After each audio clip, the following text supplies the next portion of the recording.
दिनों के अंदर अत्यधिक बरसात के कारण उत्तर प्रदेश के 21 जनपद बाढ़ से आंशिक रूप से या बहुत सारे जनपदों में काफी दर्जनों गांव बाढ़ से प्रभावित हुए हैं। बाढ़ प्रभावित क्षेत्रों में निरीक्षण करने और राहत कार्यों की समीक्षा के साथ साथ उन्हें सकुशल प्रभावी ढंग से संचालन करने के लिए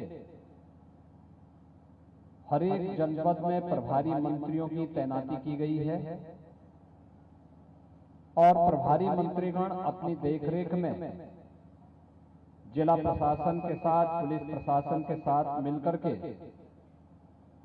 बाढ़ राहत कार्यों को तेजी के साथ आगे बढ़ाने का कार्य कर रहे हैं। और यहाँ जनपद में 12 राजस्व गांवों में 5000 से अधिक परिवार यमुना नदी में बाढ़ के कारण प्रभावित हुए हैं। हम सब जानते हैं कि ये बाढ़ राजस्थान में चंबल नदी के धौलपुर आदि से जल छोड़ने के कारण वहां से जलस्तर काफी बढ़ने के कारण ये बाढ़ की स्थिति पैदा हुई। सामान्यतः हम देखते हैं कि जो खतरा का निशान है यमुना जी में वह 113 मीटर है, लेकिन उससे भी 4.5 मीटर ऊपर, खतरे के निशान से भी 4.5 मीटर ऊपर जल का स्तर पहुंचने के कारण ये स्थितियां पैदा हुई, जिसके कारण आगरा, इटावा का आंशिक क्षेत्र, औरैया, जालौन और यमुना जी के तटवर्ती क्षेत्रों में बलिया तक का वह क्षेत्र, क्योंकि प्रयागराज में मां गंगा के साथ यमुना जी का मिलन हो जाता है, लेकिन ये क्षेत्र बलिया तक पूरा प्रभावित होता गया। इन सभी क्षेत्रों में बाढ़ राहत कार्यों को प्रभावी ढंग से आगे बढ़ाने के लिए और पीड़ित परिवारों को आर्थिक सहायता उपलब्ध करवाने के लिए सरकार ने अपने स्तर पर पीएसी की फ्लड यूनिट को, एनडीआरएफ को, एसडीआरएफ को तैनात किया है। हमारी आज वर्तमान में भी अलग अलग क्षेत्रों में इन सब की जो यूनिट है वह प्रभावी ढंग से बाढ़ कार्यों का निरीक्षण करके वहां पर राहत कार्यों को प्रभावी ढंग से आगे बढ़ाने का काम कर रही है। एनडीआरएफ की 16 टीमें, एसडीआरएफ की 18 टीमें और पीएसी की फ्लड यूनिट की 31 टीमें वर्तमान समय में बाढ़ प्रभावित जनपदों में जहां कार्य कर रही हैं, वहीं इन सभी 21 जनपदों में 1250 से अधिक नौकाओं की व्यवस्था के माध्यम से भी नागरिकों के आवागमन के कार्यक्रम को सुचारू बनाने का कार्य किया गया है। पर्याप्त मात्रा में नौकाओं की व्यवस्था के साथ ही हर एक जनपद, प्रदेश स्तर पर, जनपद स्तर पर कंट्रोल रूम की व्यवस्था, हर एक गांव में भी बाढ़ चौकी की व्यवस्था और राहत कार्य के लिए जिन लोगों को सुरक्षित स्थानों पर पहुंचाना पड़ा उनको सुबह का ब्रेकफास्ट, दोपहर का और सायंकाल का भोजन की व्यवस्था, शुद्ध पेयजल की व्यवस्था, पशुओं के चारे की व्यवस्था, जो लोग अपने घरों में सुरक्षित रह सकते हैं उनके घरों की व्यवस्था की दृष्टि से हम लोगों ने वहां पर उन्हें सूखा राहत की किट भी उपलब्ध करवाए हैं। आप देख सकते हैं किट में 10 किलो चावल,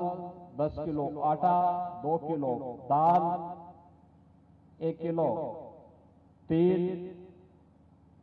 10 किलो आलू और अन्य सूखा सामग्री के साथ साथ मसाले और नमक आदि घर की जरूरतों को देने के साथ ही डिग्निटी किट, बरसाती, ये सब देने की कार्रवाई भी की जा रही है। जनहानि होने पर उस परिवार को 4 लाख रुपए की सहायता आपदा राहत कोष से,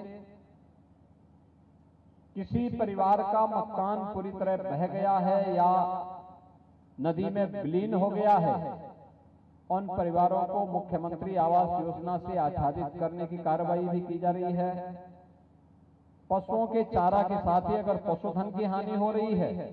उसका भी कंपनसेशन दिया गया है। स्वास्थ्य के जगह जगह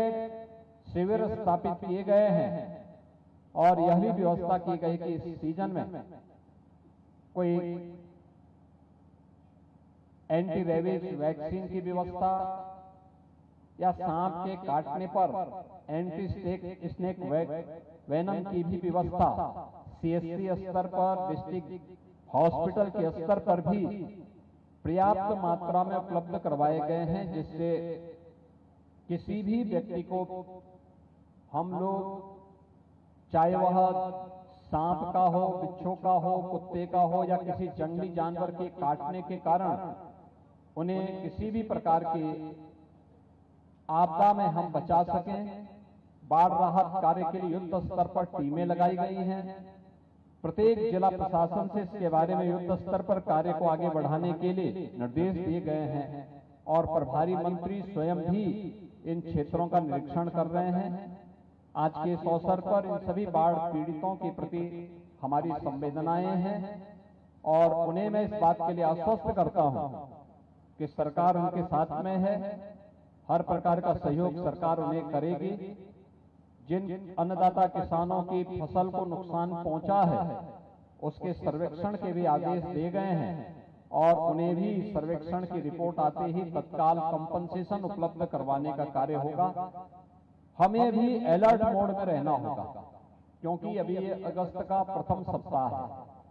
और बाढ़ की आशंका सितंबर तक बनी रहती है। हमें इसके लिए सदैव सतर्क दृष्टि से इन सभी पे नजर रखनी होगी। मैं आपको इस बात के लिए आश्वस्त करता हूं कि सरकार और प्रशासन पूरी मुस्तैदी के साथ आपके साथ खड़ी है और आपको हर संभव सहायता करने के लिए पूरी मजबूती और प्रतिबद्धता के साथ कार्य करेगी। धन्यवाद। जय हिंद।